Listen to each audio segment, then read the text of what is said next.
Bangla YouTube কমিউনিটিতে আজকাল একটা অদ্ভুত রূপ ছড়িয়ে পড়েছে। না, আপনি কী ভাবছেন এটা জ্বর বা ঠান্ডা লাগা? আরে না না, জ্বর বা ঠান্ডা লাগা না, তবে এটা হলো বঙ্গাই কবে ভিডিও ছাড়বে সেই সিনড্রোম। ভাবুন তো, একটা লোক, একটা মাত্র ছেলে যদি ভিডিও না দেয় তাহলে গোটা বাংলা কমিউনিটিটা বিষণ্ণ হয়ে যায়।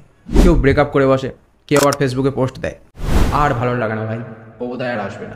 এমনকি সে ভিডিও না ছাড়াকালীন তার নামে মিম পেজও খুলে গেছে। এগুলো থেকে এখন প্রশ্ন উঠতেই পারে, তাহলে বঙ্গাই কি ইউটিউবের শাহরুখ খান?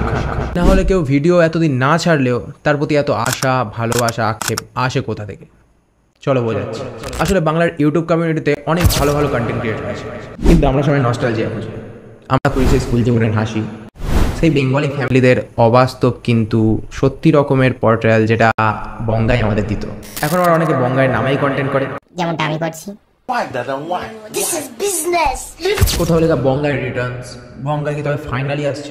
না ভাই, লিটারালি বঙ্গাই ছাড়া এখন টাইটেলই চলে না, এমন অবস্থা হয়ে পড়েছে। এই যেমন আমরা বলি না যে পৃথিবী গোল আর বাংলা ইউটিউব মানে বঙ্গাই, কিন্তু এখন সময় এসেছে একটু রিয়েলিটি চেক নেওয়ার। আর এই বঙ্গাই আমাদেরকে শিখিয়েছে যে কন্টেন্ট ম্যাটার করে। তাই আজকে কন্টেন্ট না বানালেও অথবা কম বানালেও আমরা যদি নিজের মতো করে কিছু বলি অথবা নতুন হাসি জাগায়, তাহলে হয়তো আগামী দিনের বঙ্গাই তুমিই হতে পারে। কারণ ইউটিউবের জন্য শুধু নস্টালজিয়া নয়, চাই নতুন ভাবনা, নতুন মুখ আর নতুন সাহস।